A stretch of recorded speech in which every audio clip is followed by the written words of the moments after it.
The soft clink of silverware and the mellow glow of candlelight made dinner feel warm, almost intimate. Victor was swirling his wine when he leaned back and said, almost offhand, "By the way, I'll be gone next weekend. Corporate workshop, big client, mandatory." He made it sound so important, like one of those career moments that could change everything. I smiled, feeling that familiar wave of pride I always did when he talked about his work. Of course, I wanted to be part of it somehow. I offered to help him pack, maybe even tag along if partners were allowed. But the shift in his face was instant. "It's strictly employees only. You wouldn't enjoy it anyway," he said, his fork pausing mid-air.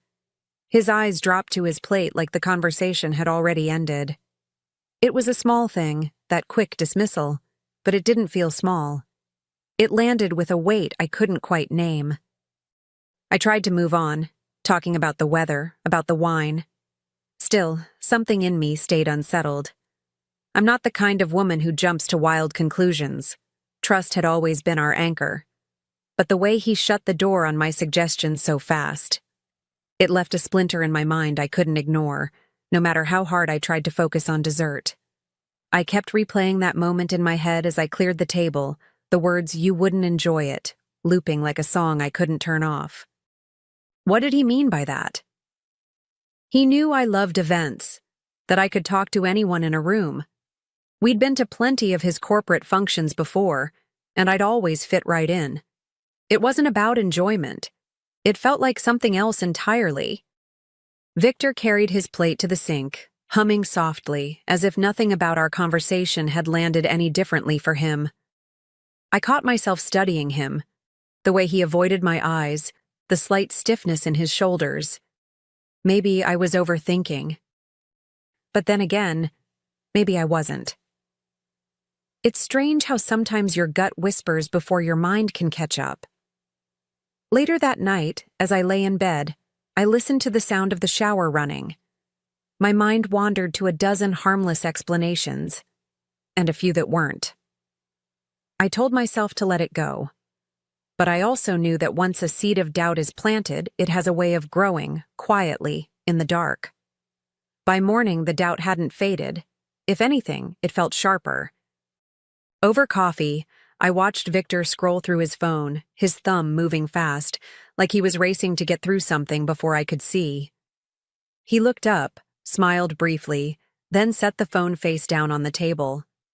It was such a small gesture, but it sent a tiny chill through me. He used to share everything so openly. Why did it suddenly feel like there was a door closing between us? I asked him what the workshop would be like, who else would be there. He gave vague answers, brushing past the details like they didn't matter. "Just the usual," he said. "Boring stuff. You'd hate it." His voice was calm, but there was a subtle edge there, a warning not to push further. I felt that edge, sharp against my curiosity. I smiled, pretending I believed every word, but my mind was already filing away each little inconsistency. I didn't know it yet, but that moment, that casual breakfast conversation, would be the first thread I'd pull. And once I started, I wouldn't be able to stop. The next morning, after Victor left for work, I sat at the kitchen table with my laptop and a fresh cup of coffee. At first, I told myself I was just being a supportive wife, checking to see if I could somehow get involved in the event. But deep down, I knew it was more than that. I needed to quiet that gnawing little voice in my head. I typed the name of his company into the search bar, adding "weekend workshop" to the query. It didn't take long to find it. There it was. Bold letters on the company's own website, complete with a smiling photo of last year's attendees. And to my surprise, the event was open to the public. Not only that, but the itinerary mentioned a dinner where spouses were welcome. My stomach tightened. Every detail contradicted what Victor had told me. For a moment, I just stared at the screen, my coffee growing cold. A dozen questions raced through my mind, but one thought rose above the rest. If he lied about this, what else was he lying about? I could feel my pulse in my ears, and suddenly, I wasn't just curious. I was determined. I clicked through every link I could find, scanning the guest list, the schedule, even the promotional photos from previous years. Familiar names popped up, people Victor had mentioned before, and several had their partners smiling beside them in the pictures. So why exactly would I hate it? Why had he shut me down so quickly? The more I read, the less it made sense. A slow, deliberate kind of resolve began to form. I wasn't going to confront him yet, not without something solid. Instead, I decided I'd show up, quietly, unannounced. I pictured the look on his face when he saw me walk in, dressed to the nines, smiling like I'd been there all along. Part of me hoped it would be a pleasant surprise. Another part, well, that part feared it wouldn't be. I grabbed my phone, booked my ticket, and added the event to my calendar. As the confirmation email hit my inbox, I felt a rush of adrenaline. This wasn't just curiosity anymore. This was a mission. And missions have a way of uncovering more than you bargain for. That afternoon, I went about my routine as if nothing had changed. Grocery shopping, folding laundry, even texting Victor a quick, "Hope your day's going well." But inside, my mind was running at full speed. I kept imagining the ballroom described on the website, polished floors, round tables draped in white linen, the faint hum of polite conversation. And somewhere in that room, Victor. Or at least, that was the plan. When he came home that evening, he was in a good mood, chatting about how busy things had been and how next weekend is going to be exhausting. I nodded, feigning sympathy, but my focus was on the way his eyes seemed to light up a little too much when he mentioned the trip. If I hadn't already seen the truth online, I might have believed every word. As I lay in bed that night, the plan felt even more certain. I'd be there. I'd see for myself. And no matter what I found, one thing was already clear. The version of the weekend he'd sold me didn't exist. The morning of the workshop, I took my time getting ready. If I was going to show up unannounced, I wanted to make an entrance.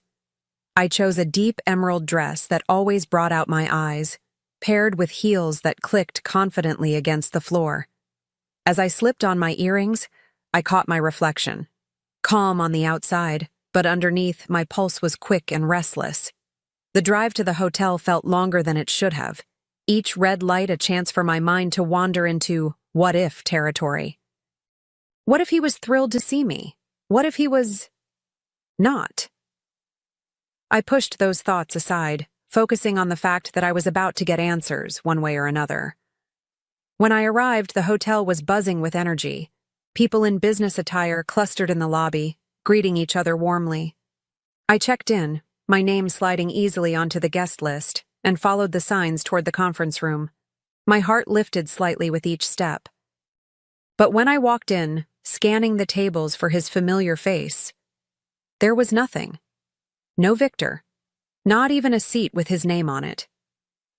I stood there for a moment, trying not to look lost, but my eyes kept sweeping the room.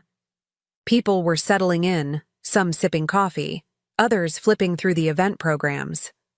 I finally approached a staff member near the stage, a polite smile fixed on my face. "Hi, could you tell me if Victor, my husband, is scheduled to attend?" She glanced at her tablet, scrolling for a few seconds before looking back at me.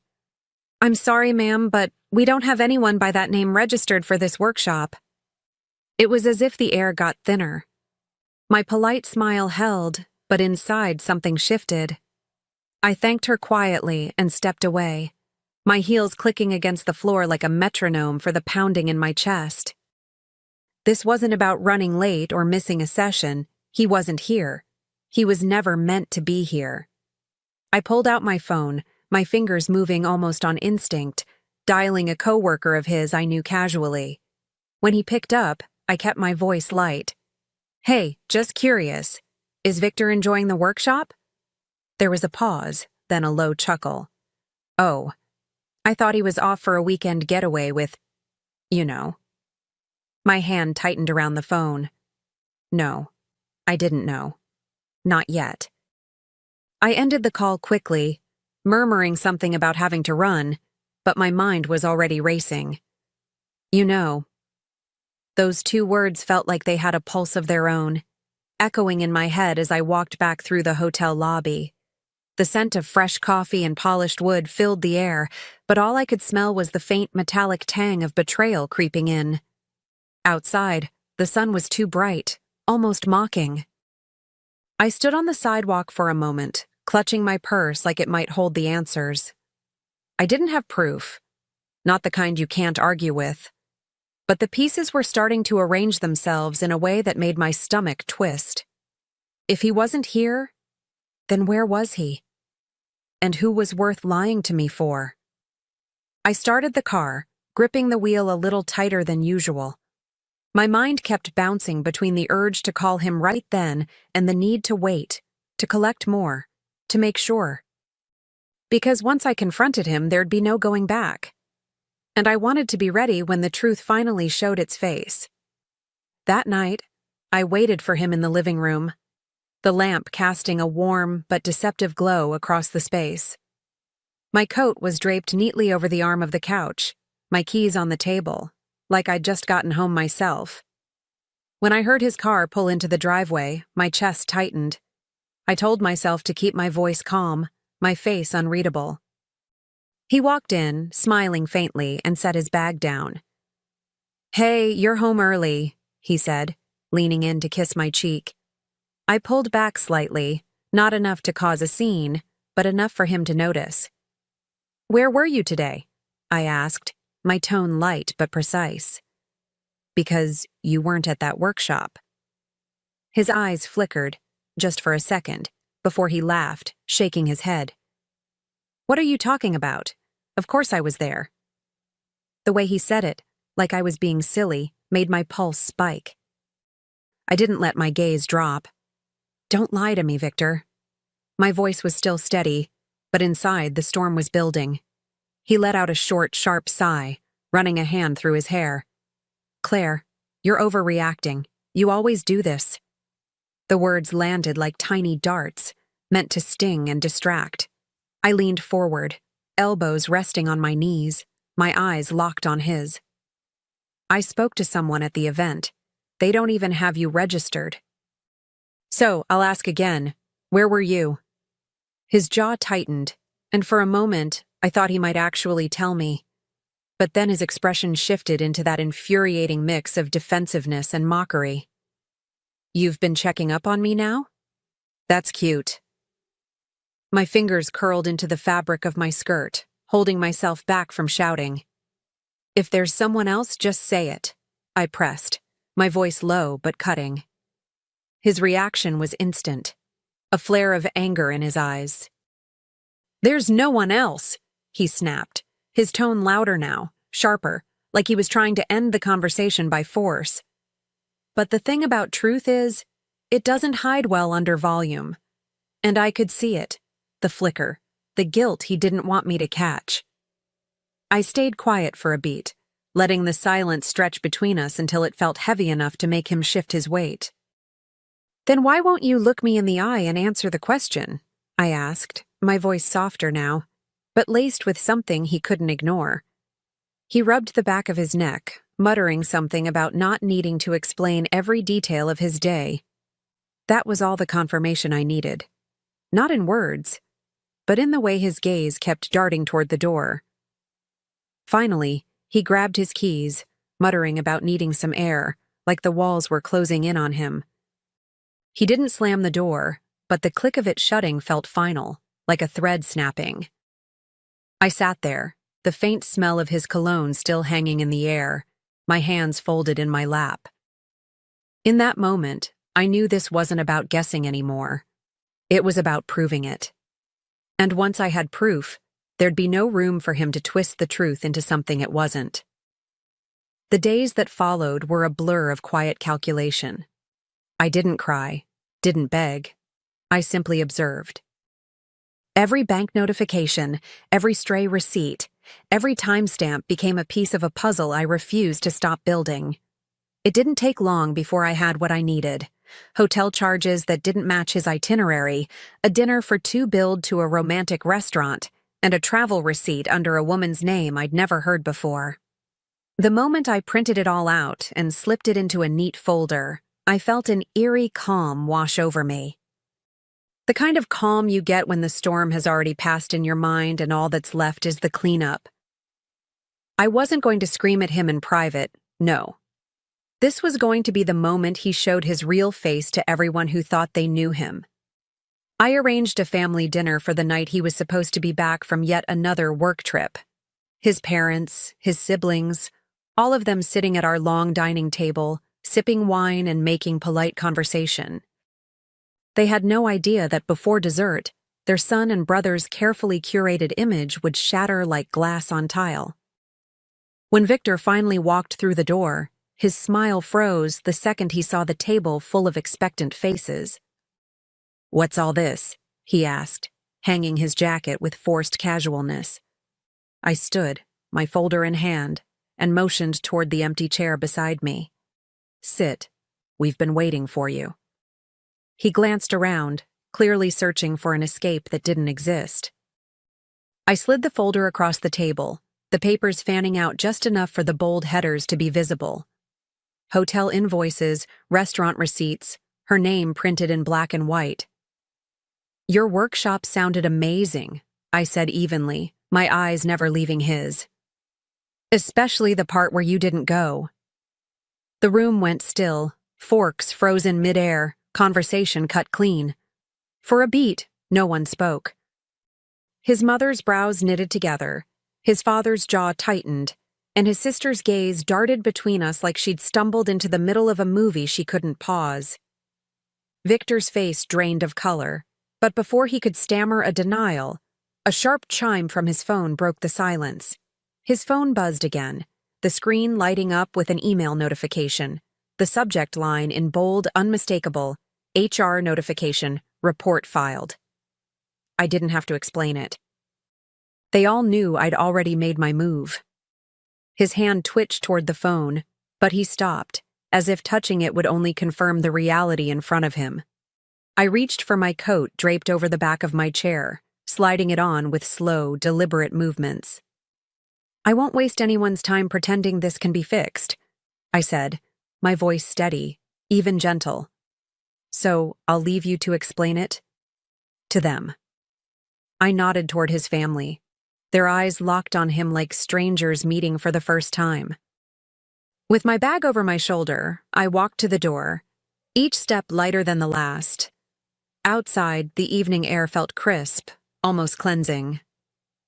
My car waited at the curb, already packed for a trip I'd been planning in silence.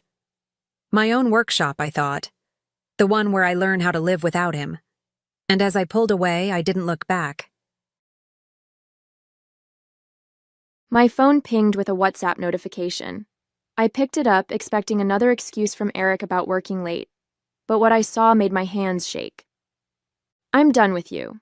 Moving to LA with my new girl. You'd better check our savings account. Have fun being broke." My thumb hovered over the screen for a moment before I typed back, "Good for you," followed by a thumbs-up emoji. I set the phone down and smiled. The arrogant idiot had no idea what was coming. My name is Lucy Winters, and at 42, I've spent the last 18 years married to a man who's cheated on me for at least half that time. I live in Sacramento with our two teenagers, Zoe and Jason, who are 16 and 14 respectively. I've built a comfortable life as a real estate agent while Eric climbed the corporate ladder at a tech company, accumulating wealth and, apparently, mistresses along the way. What I want is simple: justice. I want my children to be secure. I want what's rightfully mine, and I want Eric to face consequences for his betrayal. What stands in my way? My soon-to-be ex-husband thinks I'm a pushover, a naive, trusting wife who turns a blind eye to his business trips and late nights at the office. His message wasn't a surprise. In fact, I'd been counting on something like it. For the past 6 months, I've been documenting his affairs, tracking financial statements, and building a case that would make any divorce attorney salivate. the new girl he was running away with. That was Jasmine, a 22-year-old aspiring actress who didn't know that I was the one paying her salary. Yes, I'd hired her 3 months ago to be the honey in my trap, and Eric had taken the bait spectacularly. My phone pinged again. This time it was from my private investigator, Harold. He's booked 2 first-class tickets to LA for tomorrow morning. She's confirmed for the meetup tonight. Perfect. Everything was going according to plan. But as I opened my laptop to check our joint savings account, my stomach dropped. He hadn't been bluffing. The balance showed a withdrawal of $220,000 made just hours ago. That was considerably more than I'd anticipated. What else was he hiding? Eric and I met in college. He was the charming business major, and I was studying communications with dreams of becoming a journalist. We married right after graduation, and I put my career aspirations on hold to support his. When he landed his first big job, we moved across the country, away from my family and friends. I was pregnant with Zoe by then. I threw myself into motherhood and being the perfect corporate wife. I hosted dinner parties for his colleagues, maintained our home, and raised our children while he traveled for work. When Jason started kindergarten, I got my real estate license, something flexible I could do while still managing our family life. For years, I believed we had a good marriage. Yes, Eric could be dismissive and self-centered, but he provided well for us. The first sign something wasn't right came 7 years ago, when I found a receipt for an expensive women's bracelet that I'd never received. When confronted, Eric claimed it was meant to be a surprise for my birthday, 3 months away. I chose to believe him. Then came the perfume scents on his shirts, the mysterious weekend conferences, and the increasingly frequent late nights. Each time I expressed concern, he'd make me feel irrational and controlling. "You sound crazy, Lucy," he'd say. "Do you think a man in my position has time for affairs? I'm working to give you and the kids everything." And I'd back down, doubting myself. After all, we had a beautiful home in an upscale neighborhood, the kids were in private schools, and we took lavish vacations. On the surface, we were the perfect family. It wasn't until last Christmas that something shifted in me. Eric had promised to be home for our family celebration, but called last minute claiming his flight was canceled due to weather. That night, while the kids slept, I checked the airline's website. There were no cancellations. It was the first time I had concrete proof he'd lied. Instead of confronting him, I began paying attention. I noticed how he kept his phone face down and took calls in another room. How he had a separate credit card I never saw statements for. How he'd become increasingly critical of my appearance, my intelligence, my contributions to our marriage. One day in February, I overheard him on the phone in his home office. "I'll figure it out, babe. She doesn't suspect anything. No, Lucy's not that smart." That was the moment I realized I'd been played for a fool. Not just recently, but for years.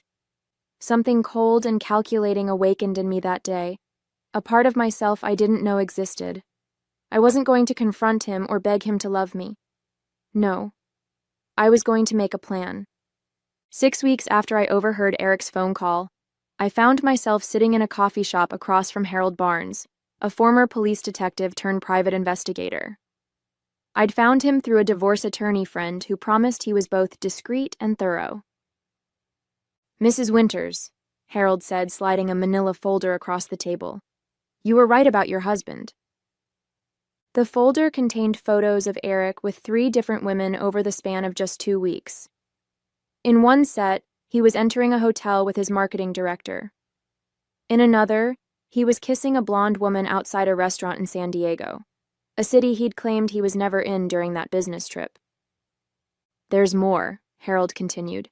"He has a separate apartment in the city under an LLC. He takes women there at least twice a week." I flipped through the photos, feeling strangely calm.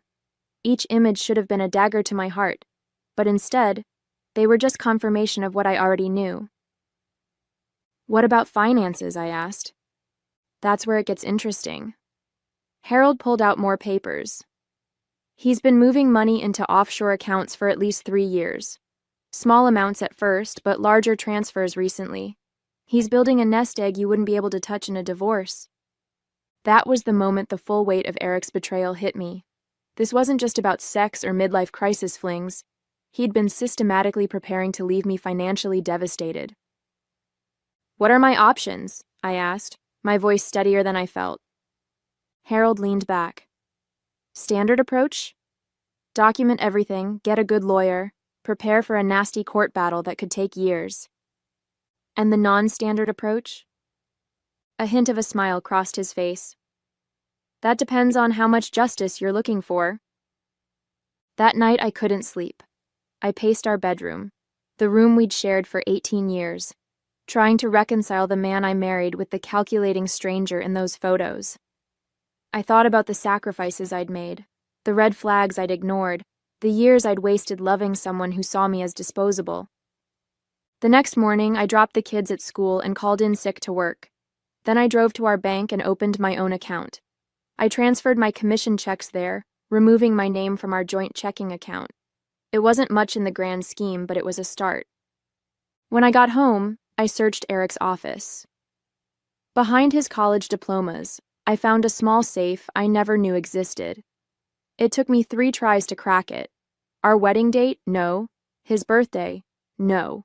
Finally, Zoe's birthday. Bingo.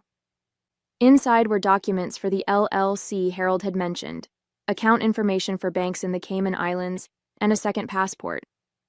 I photographed everything and put it back exactly as I'd found it. My hands were trembling, but not from fear, from anger. Eric hadn't just been unfaithful. He'd been living a double life, methodically covering his tracks, and planning an exit that would leave me and our children with nothing. As I sat at our kitchen island, surrounded by the life we'd built together, I made my decision. I wasn't going to be a victim in Eric's story. I was going to write my own ending. I just needed the perfect plan. 2 days after discovering Eric's safe, I met with Olivia Perkins, the most cutthroat divorce attorney in Sacramento. Her office was sleek and intimidating, much like the woman herself. "With what you've shown me," she said after reviewing my evidence, "we could secure a favorable settlement, possibly 50% of the known assets."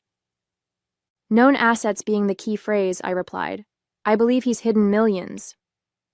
Olivia nodded. "That's common, and unfortunately, sometimes those funds are never recovered. Courts move slowly, and money moves quickly." "What if I could prove exactly where the money is before filing for divorce?" "That would change everything," Olivia said. "But surveilling financial records without authorization could create legal problems for you." I needed more than just suspicions and glimpses of bank statements. I needed concrete proof of Eric's financial deception, and I needed it without breaking any laws myself. When I got home, Eric was there unexpectedly, working from his home office. Seeing him sitting there, casually betraying me with every email and phone call, made my blood boil. "Hey," he said, barely looking up. "I need to go to New York next week. Some big client wants to meet in person." I smiled, knowing full well there was no New York client. "No problem. How long will you be gone?" 4 days, maybe 5. He finally glanced at me. "You seem different lately. Everything okay?" "Just busy with work," I lied. "Actually, I've been thinking about taking a real estate course to get specialized certification. It would mean evening classes twice a week." Eric looked relieved, probably at the thought of having more freedom for his affairs. "Sure, whatever makes you happy." That small exchange gave me my first opening. With evening classes as an alibi, I could begin the next phase of my plan. I called Harold and asked him to meet me again. "I want to set a trap," I told him when we met in a park, far from anyone who might recognize me. "Something that will expose not just his affairs, but his financial schemes." Harold looked skeptical. "What did you have in mind?" "He's always gone for the youngest, prettiest woman in the room," I explained. "I want to hire someone to get close to him, someone who'll report back to us."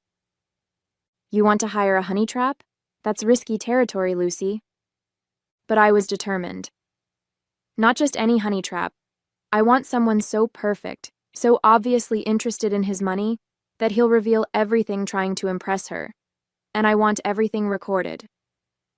Harold reluctantly agreed to find someone suitable, warning me that such evidence might not be admissible in court.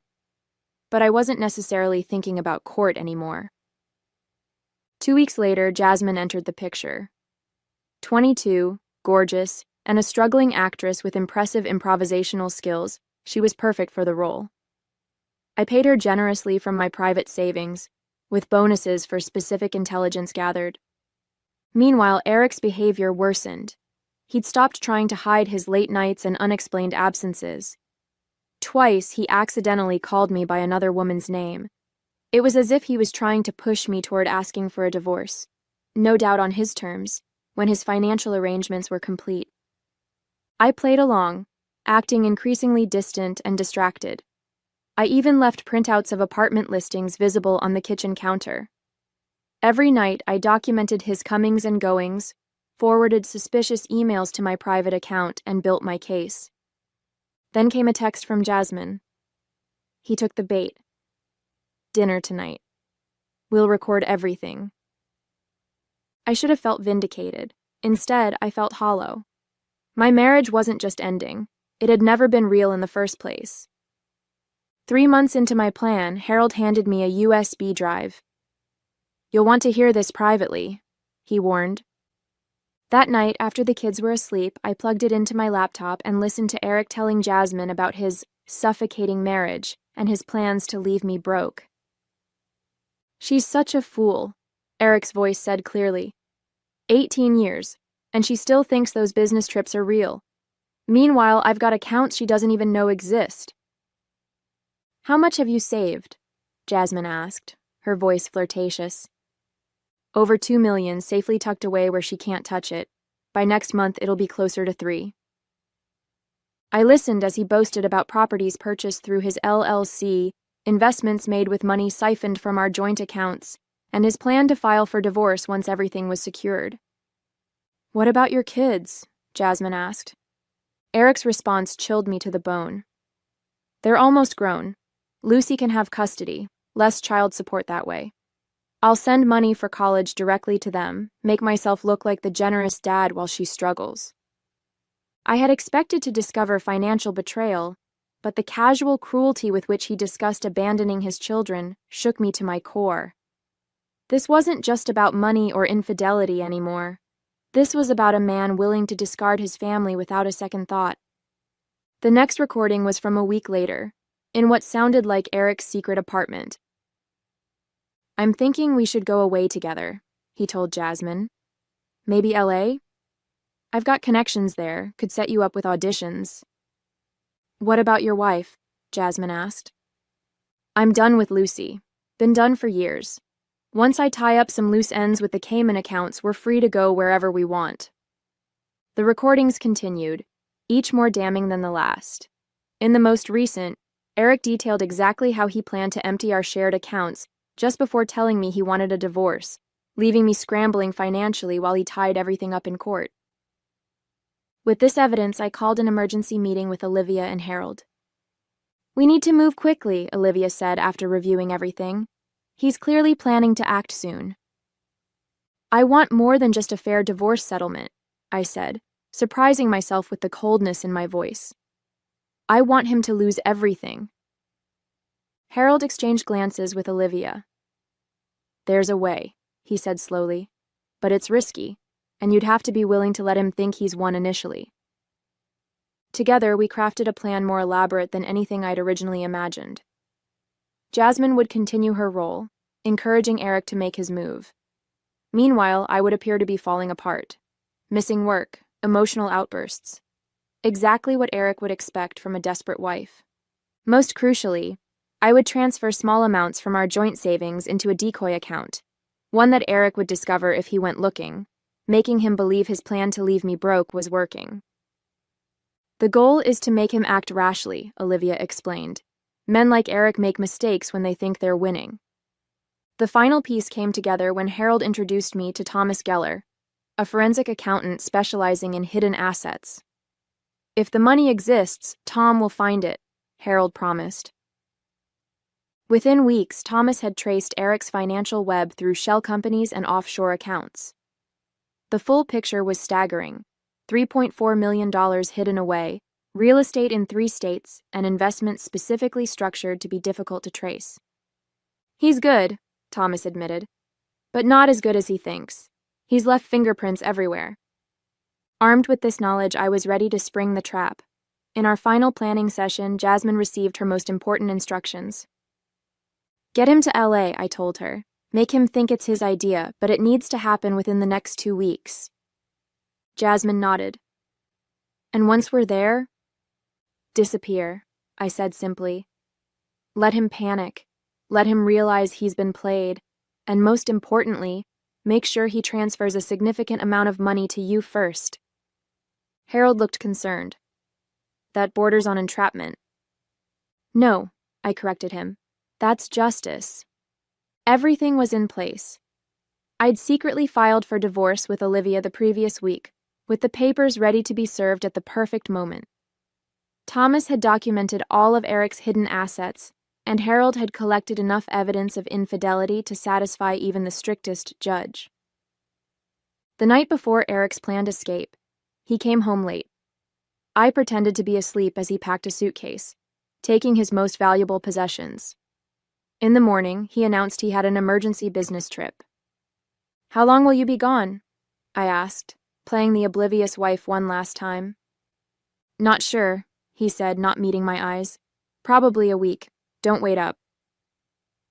After he left, I received confirmation that he'd withdrawn $220,000 from our joint savings, nearly everything left in the account.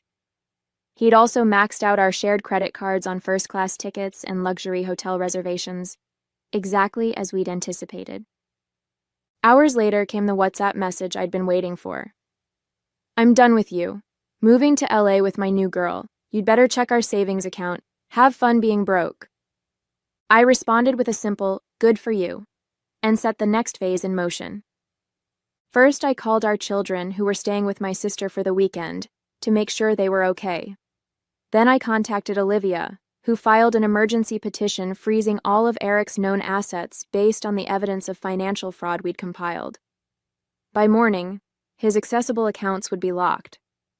But there was a complication I hadn't foreseen. Just as I was about to call Harold with an update, I received a panicked call from Jasmine. "He's acting weird," she whispered. "He keeps making calls to offshore banks and he's paranoid about someone following him. I think he might suspect something." My heart raced. Has he mentioned me or Harold? "No, but he's talking about moving money again tonight. Says he doesn't trust the current arrangements." If Eric moved his funds now, our carefully documented paper trail could become useless. We needed him to stay put until the asset freeze took effect. "Keep him distracted," I instructed. "Tonight, get him talking about his grand plans. Record everything." After hanging up, I called Harold, who was equally concerned. "If he moves that money now, it could disappear for good." "Can we accelerate the asset freeze?" I asked. "Not without a judge's signature and at this hour." We were at an impasse. Months of planning could unravel because Eric was having a moment of paranoia. I paced my living room trying to think of a solution. Then it hit me. I called Eric, knowing he'd likely ignore it but needing to leave a voicemail. "Eric, it's me," I said, my voice deliberately shaky. "I just got a call from American Express about suspicious charges. I told them you're on a business trip, but they want to speak with you directly. Something about fraud protection. Call me when you get this." It wasn't much, but it might make him hesitate before making any large financial moves. Credit card companies calling about fraud could spook him into lying low for a few hours. Next, I texted Jasmine. Change of plans. Make him feel like he's in control. Ask about his business success. Get him talking about himself. Jasmine was brilliant. She sent video updates throughout the evening. Eric, relaxed and boasting about his financial acumen, ordering the most expensive champagne, clearly believing he had everything under control. Most importantly, he wasn't making any suspicious calls or transfers. By morning, the emergency asset freeze was in place. Eric's accessible accounts and properties were locked pending investigation. The trap was nearly complete. But we had one final hurdle. For our plan to work perfectly, Eric needed to realize he'd been set up only after Jasmine disappeared. Too soon, and he might find a way to access his hidden funds before we could secure them. "How do we time this?" I asked Harold during our final call. "Leave that to me," he said. "I have an old friend in the LA Police Department who owes me a favor." The following evening, as Eric and Jasmine were dining at an exclusive restaurant in Beverly Hills, two officers approached their table. They spoke briefly to Eric, whose face, according to Jasmine's text, turned the color of paste. Later I learned that Harold's friend had informed Eric that his wife had reported their joint accounts emptied, and they needed to ask him some questions. No arrest, just enough to plant the seed of panic. That night, while Eric slept, Jasmine gathered her things and left exactly as planned. She left behind a note. "I don't date broke men. P.S. Lucy says hello." By the time Eric woke up alone in that luxury hotel room, every aspect of his carefully constructed escape plan was crumbling around him. And I was just getting started. Eric returned to Sacramento 3 days after his grand exit, his tail between his legs. He found the house locks changed, his belongings packed in boxes in the garage, and divorce papers waiting. When he called, raging about being locked out of his house, I directed him to Olivia. His next move was predictable. He hired Bernard Hoffman, a notorious divorce attorney known for aggressive tactics. But Bernard was no match for Olivia, especially given the mountain of evidence we had compiled. In our first court appearance, Eric arrived confident, dressed in an expensive suit with Bernard at his side. That confidence evaporated when Olivia presented the judge with detailed documentation of his hidden assets, complete with bank statements, property records, and damning audio recordings. "Your Honor," Bernard sputtered, "these records were obtained without my client's knowledge or consent. They should be inadmissible." Olivia smiled. "Actually, Your Honor, all financial documents presented were obtained through legal channels by a licensed forensic accountant, following suspicious activity reports filed with relevant financial institutions. As for the recordings, California is a two-party consent state for recordings, but all these conversations took place in public venues where there is no expectation of privacy." The judge reviewed the materials, his expression growing darker with each page. "Mr. Winters," he finally said, "these documents suggest a deliberate attempt to hide marital assets. I'm extending the emergency freeze on all accounts and properties listed here pending further investigation." Eric's face contorted with rage as he turned to me. "You planned this," he hissed. "You set me up." "No, Eric," I replied calmly. "You set yourself up the moment you decided to steal from your family." The courtroom fell silent as Olivia played selected recordings of Eric discussing his plans to leave me destitute.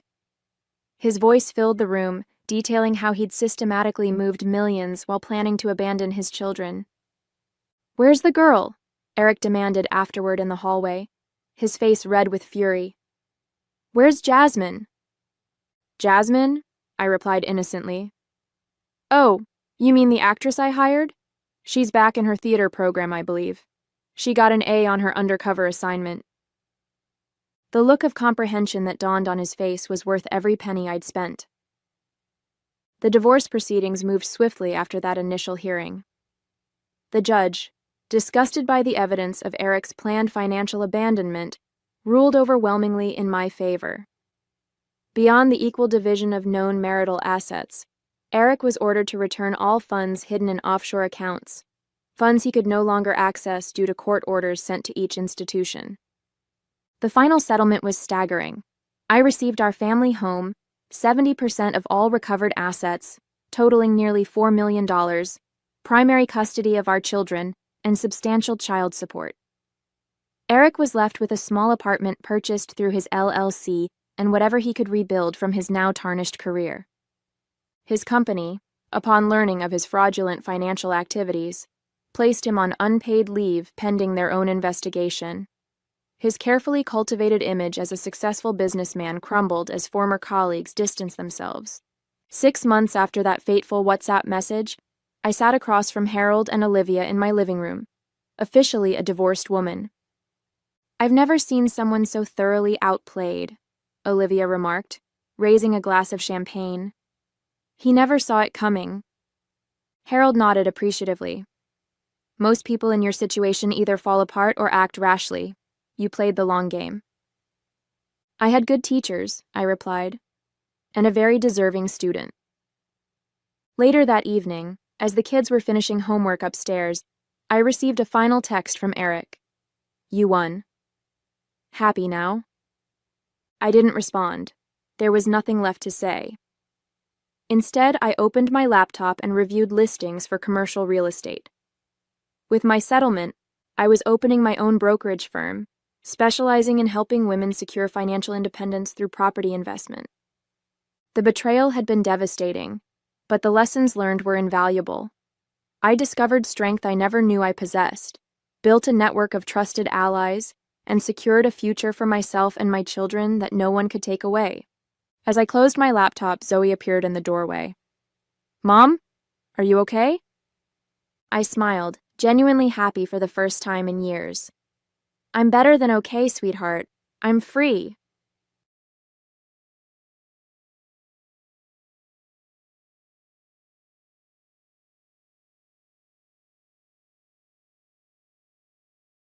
"She's too stupid to realize what's going on," I heard my husband James say through the partially open office door. "Meredith has always been good at making cupcakes, but business? Please. She doesn't even notice when I move money around." "And she signed those loan documents without reading them?" His brother Thomas laughed. "Man, this is going to be easier than we thought. By next month, we'll own everything. She'll be out, and no one will blame us when the business fails," James continued. "She's still blindly in love with me after 20 years. It's almost too easy." I stood frozen outside my shop's back office, hand clasped over my mouth to keep from gasping. My heart hammered so loudly I feared they'd hear it through the wall. I tiptoed backward, praying the old floorboards wouldn't creak. "My name is Meredith Wilson. I'm 47 years old and the proud owner of Sweet Dreams Bakery in Minneapolis, Minnesota. At least I thought I was the proud owner. The business I built from scratch over 15 years, the one that put our daughter Veronica through college, was apparently now a target for my husband's greed." I slipped out the rear entrance into the alley, leaning against the brick wall as a wave of nausea hit me. How could I have been so blind? All those late-night business meetings James had with Thomas. The subtle suggestions that I sign paperwork because I was too busy with baking. The gradual shift in how James spoke to me, with that patronizing tone I'd somehow missed or excused. I took several deep breaths of the crisp autumn air, trying to calm myself. I couldn't confront them now. Not when I was so shocked and unprepared. I needed to think, to understand what exactly they were planning. Somehow I'd ended up married to a stranger. As I walked around to the front of the shop, I noticed a sleek new car parked across the street. Thomas's latest purchase, no doubt. I wondered how many of my cupcake sales had funded his lifestyle. And that's when it hit me. What if the financial situation was worse than I realized? What if I wasn't just facing betrayal, but complete ruin? Sweet Dreams started as a weekend hobby at farmers markets. I'd always loved baking. It was something my grandmother taught me growing up in a small town just outside the city. When we needed extra money for Veronica's braces, I started selling my treats. James had been supportive back then, helping me set up my little tent every Saturday. "You've got real talent, Mare," he'd said. "These are the best cupcakes in Minnesota." When a small storefront became available downtown, James encouraged me to take the leap. We used our savings, a small inheritance from my grandmother, and a modest bank loan. I still have the first dollar I earned framed behind the counter. For years, business was steady but not spectacular. Then, 5 years ago, one of my seasonal pumpkin maple cupcakes was featured in a local magazine. Suddenly, there were lines out the door. I expanded, hired staff, and James, who'd been working in insurance, offered to handle the financial side of things. "You focus on what you love," he'd insisted. "I'll take care of the numbers." It seemed perfect, a true partnership.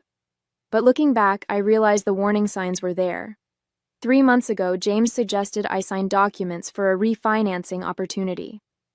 When I asked questions, he brushed them off, saying it was just routine and best to sign quickly to lock in the rate. Last month, Thomas started appearing more frequently at the shop, taking James out for drinks, speaking in hushed tones that stopped whenever I approached. I'd noticed odd charges on the business credit card but assumed they were supplies for our upcoming holiday season. Even Veronica, now 20 and studying business at the University of Oregon, had mentioned something strange during her last call. Dad asked me weird questions about business ownership and transfer of assets, she'd said. Is he thinking of opening his own place? I'd laughed it off then. Now, her words echoed ominously in my head. As I stood in my shop, watching customers enjoy my creations, I felt a deep sense of dread.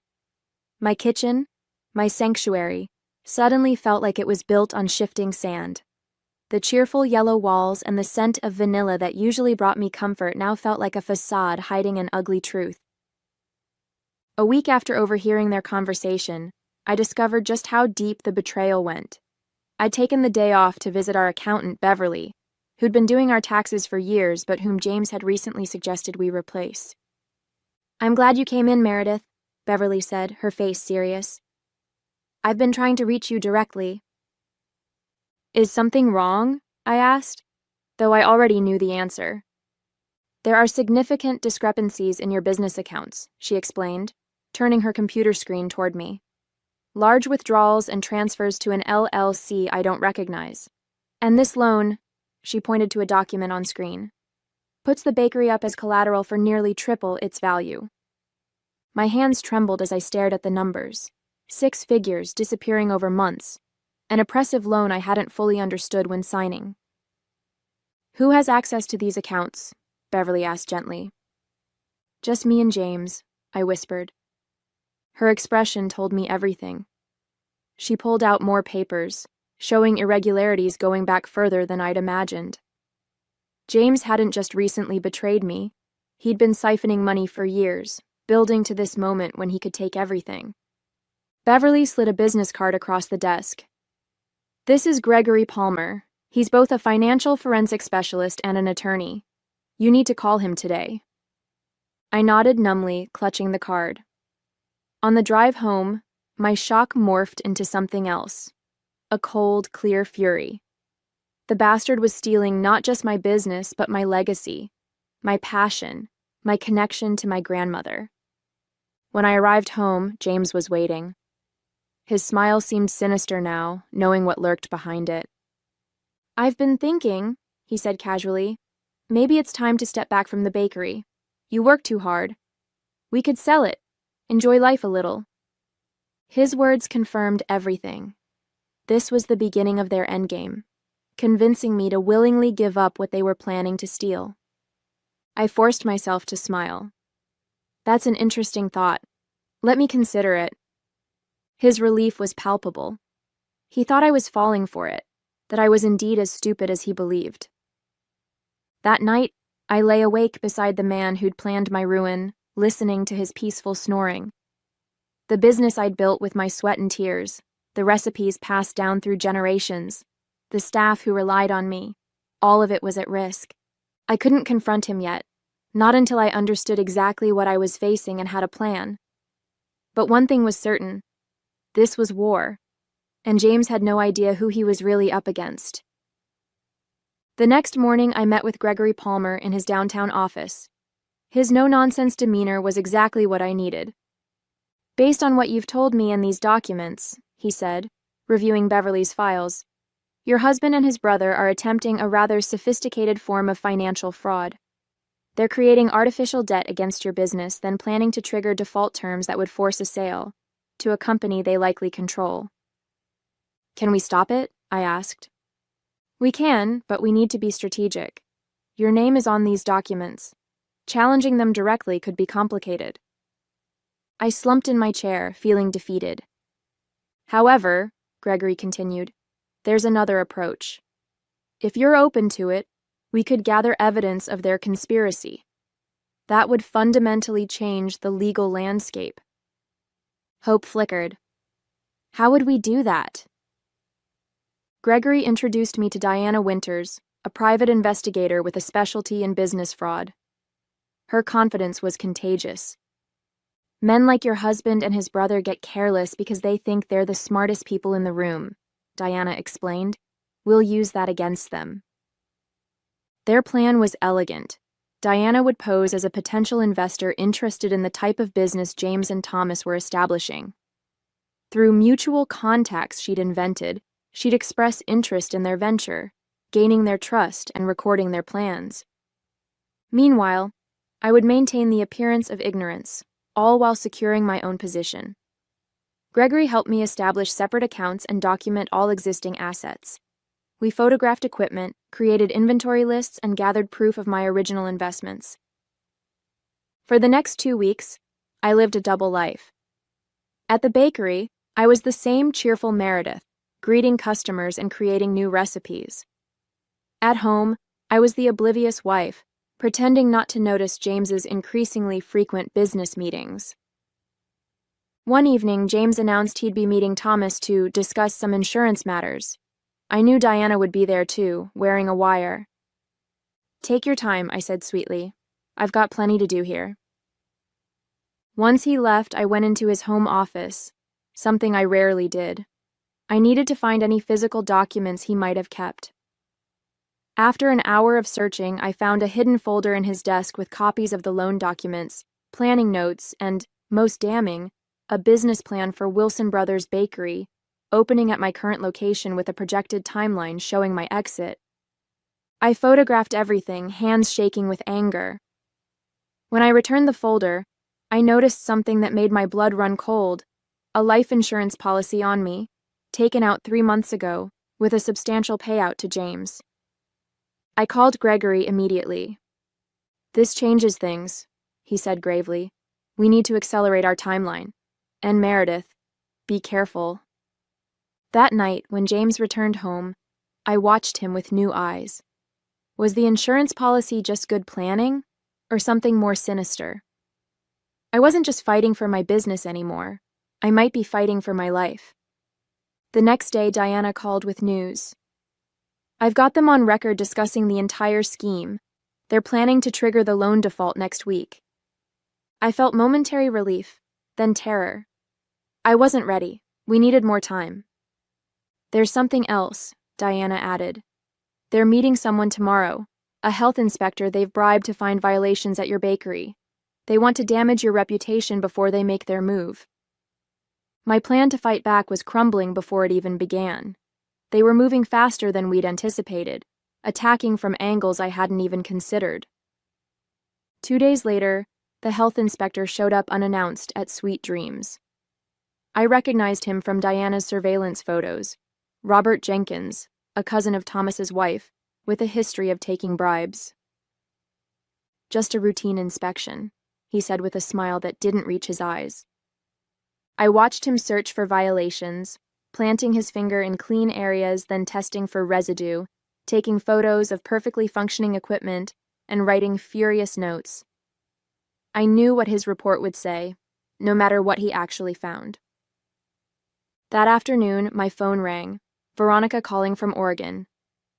Mom, something weird is happening, she said without preamble. Dad just called asking if I'd sign some paperwork he's sending over. Something about protecting the family business and needing my signature since I'm a beneficiary. My heart raced. What did you tell him? That I'd look at it first, obviously. I'm not signing anything I don't understand. I nearly cried with relief. Good, don't sign anything. In fact, don't even open the package. I'll explain everything soon, I promise. Mom, what's going on? You sound scared. I hesitated, not wanting to burden her, but needing her to understand the severity. Your father and Uncle Thomas are trying to take the bakery from me. It's complicated, but I'm handling it. I'm coming home, she said immediately. No, stay there. Focus on your studies. I've got good people helping me. After we hung up, I sat in my office, staring at the walls covered with framed reviews, customer photos, and the business license in my name. They were trying to take everything. even trying to manipulate my daughter. The line had been crossed. I called a real estate agent I knew, Lynette, who specialized in commercial properties. "I need to understand something," I said. "If I wanted to sell my bakery, how quickly could it happen, and what might it be worth?" Her answer stunned me. Due to the bakery's reputation and prime location, it could potentially sell for nearly twice what I'd imagined. And with the right buyer, a deal could close within weeks. A plan began forming in my mind, one so audacious it made me dizzy. What if, instead of fighting to keep the bakery, I sold it myself? Not because they forced me, but on my terms to someone who would value what I'd built? I called Gregory to explain my idea. "It's risky," he warned. "If James finds out before we're ready, he could try to block the sale. But if we succeed, then you control the proceeds, not him. And with the evidence we've gathered, we can ensure he doesn't benefit from his fraud." Diana's next call cemented my decision. She discovered that Thomas wasn't just helping James, he was blackmailing him. Apparently, James had been embezzling from his insurance clients for years, and Thomas had proof. "Your husband is being played too," Diana explained. "Thomas has been recording their conversations as insurance, threatening to expose James if he doesn't go through with stealing your business." The betrayal was even deeper than I'd imagined. My husband wasn't just a thief, he was a coward being controlled by his own brother. That night, I drove to the outskirts of the city and parked at a scenic overlook. I needed space to think clearly. The bakery had been my life for 15 years. Could I really let it go? As I watched the city lights flicker below, I realized the bakery wasn't just about the building or even the business. It was about what I had created, what I had proven to myself. I could create something new. But first, I needed to free myself from James and his brother, once and for all. The next morning, I called Lynette. "I'm ready to sell, but this needs to stay absolutely confidential." "I understand," she assured me. "I know someone who might be very interested. Helen Bryant from Heavenly Bites. She's been looking to expand." Helen was my biggest competitor, but I'd always respected her business acumen. Her 3 locations were run efficiently, and she treated her staff well. If anyone would preserve what I'd built, it would be her. By the weekend, Helen and I were sitting in Gregory's office negotiating terms. She'd offer market value plus a premium for the immediate sale and intact staffing. Additionally, I'd receive royalties on my signature recipes if she continued to use them. "I've admired what you've built, Meredith," Helen said. "I'd be honored to continue your legacy." We shook hands, and Gregory began preparing the paperwork. We would need to move quickly. The health inspector's fraudulent report was expected any day, and James's loan default scheme was imminent. Meanwhile, Diana continued gathering evidence. She'd placed legal surveillance in my office at the bakery, capturing a meeting between James and Thomas where they explicitly discussed their fraud. "Once the health department puts a shutdown notice on the door, the loan terms will trigger," James had said. "She'll be so upset about the violations, she won't even notice what's happening with the business until it's too late." Their callousness was breathtaking. 15 years of marriage, and James saw me as nothing but a means to an end. Just as we were finalizing the sale, an unexpected complication arose. The bank holding the fraudulent loan contacted me, concerned about unusual activities with the business accounts. James had attempted to move more money, triggering their fraud detection systems. "They're accelerating their timeline," Gregory warned. "If the bank freezes everything for investigation, our sale could be delayed." I needed to buy time. Reluctantly, I called James. "The bank called me about the business accounts," I said, feigning confusion. "Something about unusual transfers?" There was a pause. "It's nothing to worry about," he said smoothly. "Just some restructuring I'm doing to improve our tax situation. I'll handle it." "Should I call them back?" They seemed concerned. "No," he said too quickly. "I'll take care of it. That's my department, remember? You focus on your baking." His condescension strengthened my resolve. I contacted the bank directly, working with Gregory to explain that I was aware of the unusual activities and was addressing them as part of a business transition. We provided just enough information to prevent a freeze without revealing our full plan.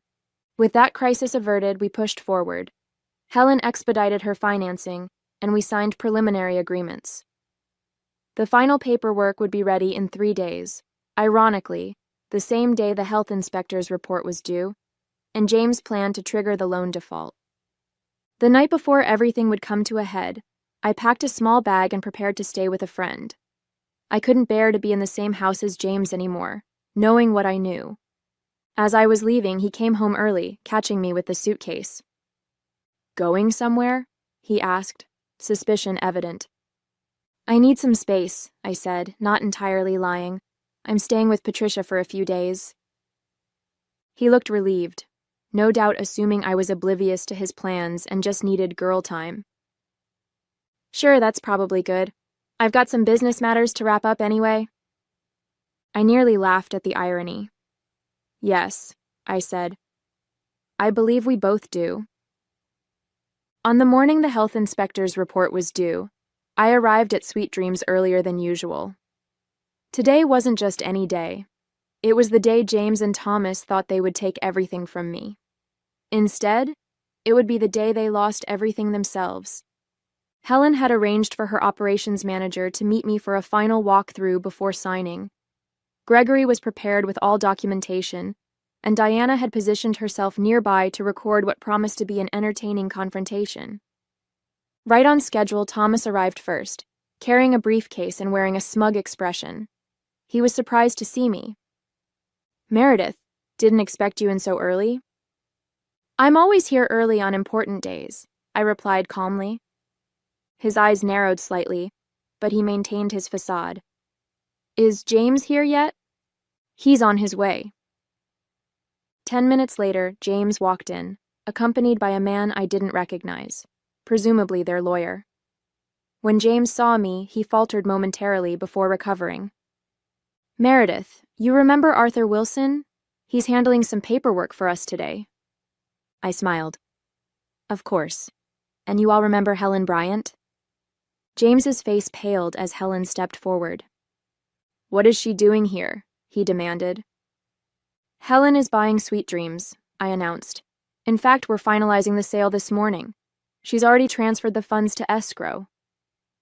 The shock on their faces was priceless. Thomas recovered first. "That's impossible.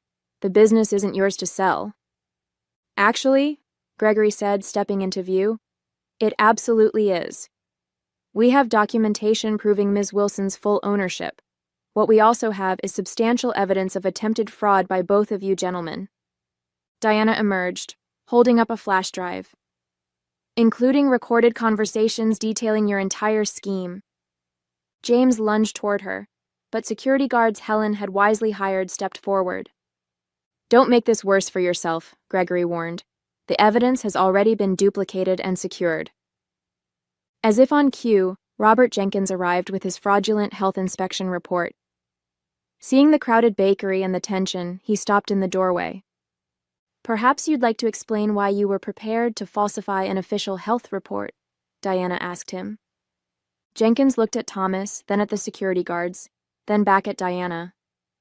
Making a quick calculation, he turned and hurried out without a word. "You've lost," I told James and Thomas.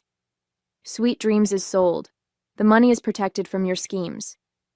And by the way," I added, looking directly at James, "I've filed for divorce." The aftermath was swift and devastating for James and Thomas. With Diana's evidence, both faced criminal charges for conspiracy to commit fraud, and James had additional charges related to embezzlement from his insurance clients.